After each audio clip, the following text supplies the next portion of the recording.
Anumang ginagawa natin na hindi nagreresulta sa pag-usad ng kaharian ng Diyos, iyan ay opposite sa kanyang purpose.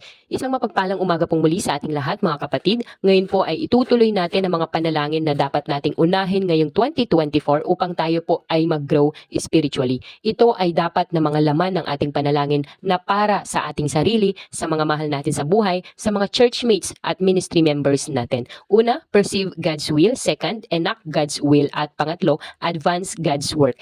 Ipapanalangin natin na tuloy-tuloy natin maipalaganap ang kaharian ng Diyos. Sabi po sa mga taga Colossians chapter 1 verse 10, sa gayon makakapamuhay na kayo ng karapat-dapat at kalugod-lugod sa Panginoon. Sasagana sa lahat ng uri ng mabubuting gawa at lalawak ang inyong pagkakilala sa Diyos. Amen. Ito ang puso ng Diyos, na tayong lahat ay sumagana sa mabubuting gawa. Hindi po sinabi dyan na para lang yun sa mga apostol, propeta at mga pastor. Kung hindi, ang pinapatungkulan po ni Pablo dyan ay ang lahat ng iglesia sa Colossus. Ibig sabihin kasama din tayong lahat na sumampalataya sa Panginoong Hesus. Bakit? Dahil tayo ang iglesia.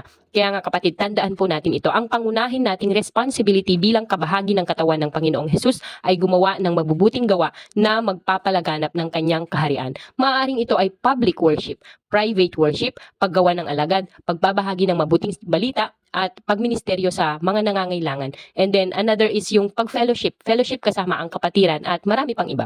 Ano mang ginagawa natin na hindi nagre-resulta sa pag-usad ng kaharian ng Diyos ay yan ay opposite sa kanyang purpose. Kaya nga tanungin natin ang ating mga sarili, ito bang aking ginagawa ay ayon sa pag-usad ng kaharian ng Diyos o oposisyon? Kasi sa oras na hindi tayo namumunga, then nagiging opposite or opposition na ako sa purpose niya sa buhay natin at sa sanlibutan. Kapatid, let us pray that we will advance God's kingdom. Huwag tayong pumayag na uupo lang tayo sa church pag Sunday ng 2 oras tapos uuwi na. At bahala na sa buhay, bahala na yung buhay natin from Monday to Saturday. Mali po yun. Hindi pwedeng maging alagad tayo kung hindi tayo sasama na maging instrumento para gumawa ng alagad.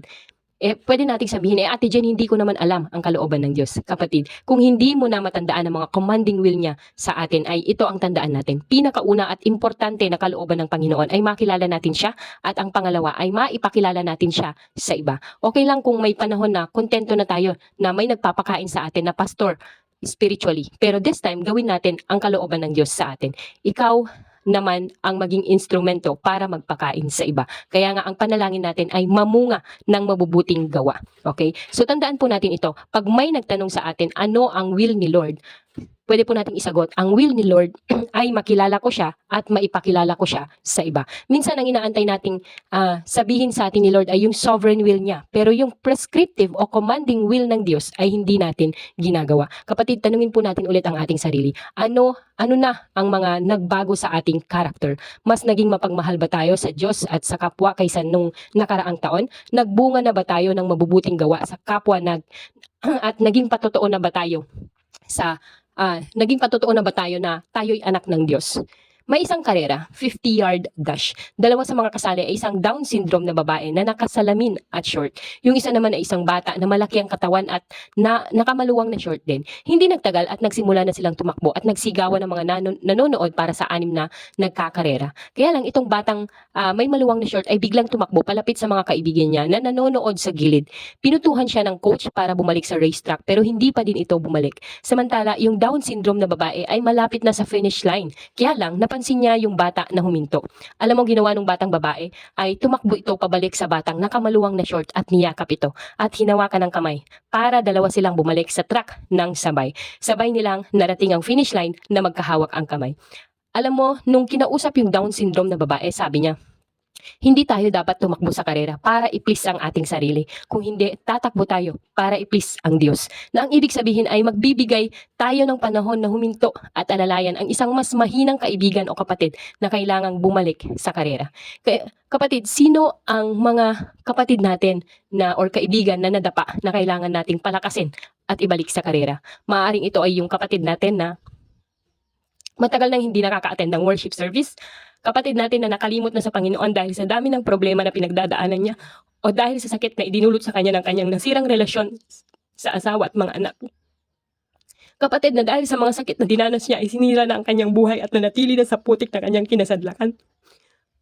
Kapatid, maaaring ang taong ito ay nag-aantay lang nakamustahin natin siya o tanungin kung ano ang pwede nating ipanalangin sa kanya.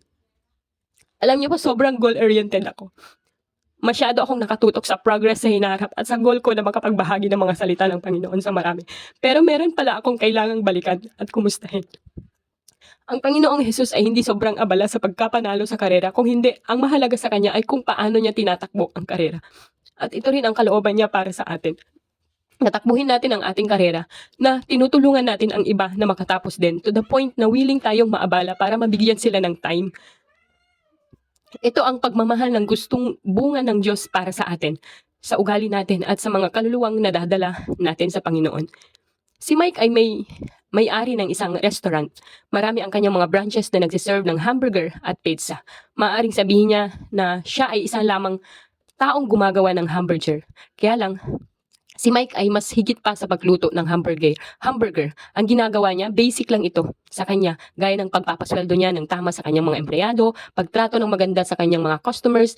Hindi dito nagtatapos ang story ni Mike. Mas naging creative pa siya sa paglilingkod sa kanyang mga empleyado at customers. Siya ay nag-host ng Bible studies sa kanilang kumpanya. Siya ang kanilang naging father figure na handang makinig sa kanyang mga empleyado. Sinigurado din niya na siya ang mag-coach ng kanyang mga empleyado kung paano magkaroon ng magandang work ethic bago sila lumipat ng kumpanya. Nag-hire siya ng mga dating prisionero upang bigyan sila ng magandang kinabukasan. Sa unang tingin, si Mike ay parang nagsiserve lang talaga ng hamburger. Pero hindi.